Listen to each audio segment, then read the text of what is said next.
فوراً سو جائے۔ ایسے ہی آپ صلی اللہ علیہ وسلم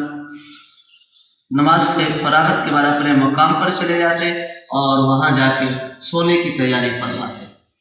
اور جب وہاں پر آپ صلی اللہ علیہ وسلم اپنے مقام پر پہنچتے اور سونے کی تیاری فرماتے تو سونے سے پہلے آپ علیہ الصلوۃ والسلام سورہ جمعہ اور سورہ تغابن ان کی تلاوت فرماتے، اور بعض روایت میں کہ آپ علیہ الصلوۃ والسلام سورہ ملک کی بھی تلاوت فرماتے۔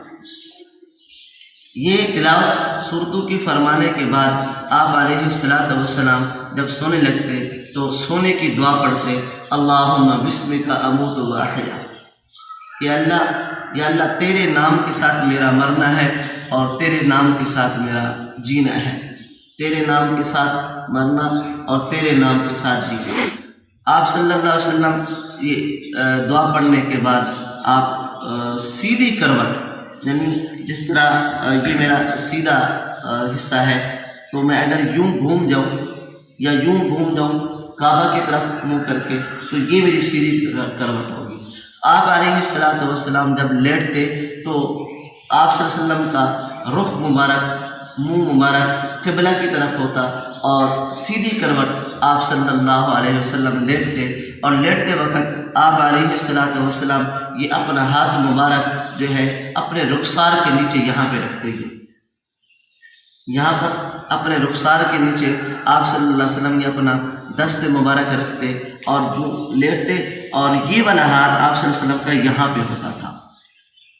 یہ ہاتھ یہاں پر اور یہ دست مبارک یہاں پر ہوتا۔ آپ اسی طریقے سے آرام فرماتے، اور یہی طریقہ سونے کا ہے مسنون۔ نیند آنے کے بعد تو پھر انسان سمجھے کہ ایک مردہ حالت میں ہوتا ہے، پھر بعد میں جو بھی کیفیت ہو وہ الگ ہے، لیکن چونکہ آپ علیہ الصلوۃ والسلام نے خود فرمایا کہ ہم انبیاء سوتے ہیں، ہماری آنکھیں سوتی ہیں، ہمارا دل نہیں سوتا۔ آپ علیہ الصلوۃ والسلام نے فرمایا کہ ہماری آنکھیں سوتی ہیں، ہمارا دل نہیں سوتا۔ تو آپ علیہ الصلوۃ والسلام کی جو کیفیت سونے کی ہوتی تھی وہی ہوتی تھی، لیکن ہم اگر اس سنت کو زندہ کرنے کے لیے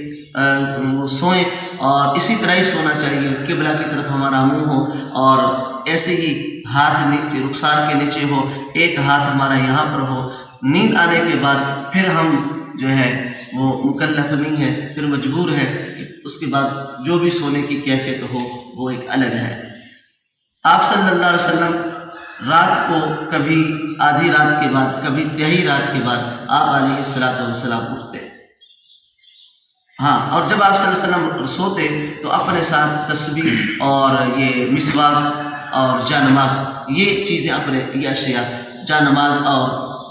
تسبیح اور مسواک یہ آپ صلی اللہ علیہ وسلم اپنے ساتھ رکھتے ہیں۔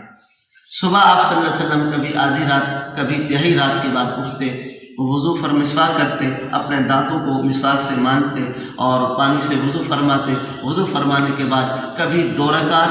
کبھی 4 رکعت، کبھی 6 رکعت، کبھی 8 رکعت، کبھی 10 رکعت آپ علیہ الصلوۃ والسلام تہجد کی نماز پڑھتے، تہجد کے نفل پڑھتے، کبھی 2 رکعت، کبھی 6 رکعت، کبھی 4 رکعت، کبھی 8 رکعت، کبھی 10 رکعت تہجد کی نماز پڑھتے۔ تہجد کی نماز ادا کرنے کے بعد پھر دوبارہ آپ صلی اللہ علیہ وسلم آرام فرماتے،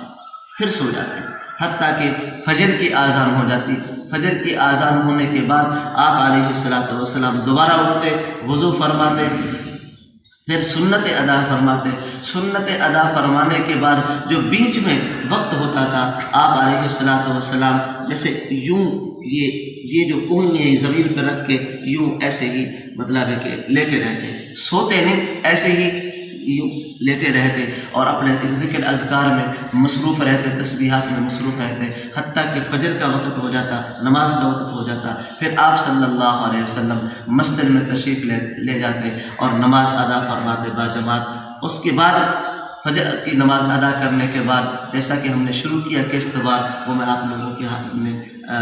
بیان کر چکا ہوں، گزارش کر چکا ہوں کہ فجر کے بعد آپ صلی اللہ علیہ وسلم کے کیا معمولات تھے۔ یہ معمولات نبیہ صلی اللہ علیہ وسلم فجر سے لے کر تہجد تک، پھر آنے والی فجر تک کی جو میں نے آپ لوگوں کے سامنے گزارش کر دی ہے، آپ لوگوں کے سامنے بیان کر دیے۔ ہاں، آپ لوگ انہیں یاد کر لیں تاکہ ہم سب بلکہ انہیں یاد کر لیں اور اپنی زندگی میں آپ علیہ السلام کے اعمال اور آپ صلی اللہ علیہ وسلم کے معمولات ہم اپنی زندگی میں لے آئیں. اسی میں انشاءاللہ کامیابی ہے. آپ صلی اللہ علیہ وسلم کے نقش قدم پہ چلنے میں کامیابی ہے. اور کل قیامت کے دن جو بھی آپ صلی